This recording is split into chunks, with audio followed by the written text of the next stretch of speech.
নমস্কার বাঙালিরা, তোমরা সবাই কেমন আছো? আশা করছি খুব ভালো আছো। আমি তোমাদের সকলের প্রিয় মিনি রাজা ভাই।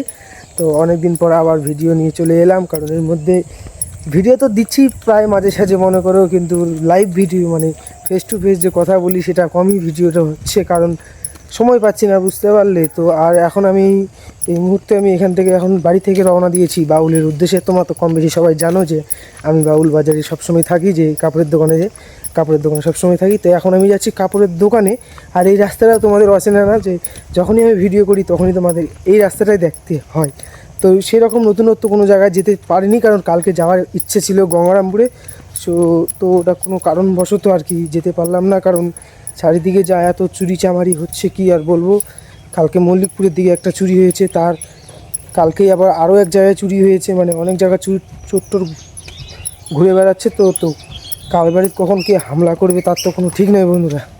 ওই কারণে ভাবলাম না থাক, এত যখন বাধা পড়ে গেছে ওই কারণে আমি আর কালকে গেলাম না। তো তোমরা কে কে গিয়েছিলে গঙ্গারামপুর আর অনিতা কাঞ্জিলালকে দেখতে? অবশ্যই কিন্তু কমেন্টে জানাবে। টাটা বাঙালি, সুস্থ থাকো বাঙালি, বাই বাই বাঙালি।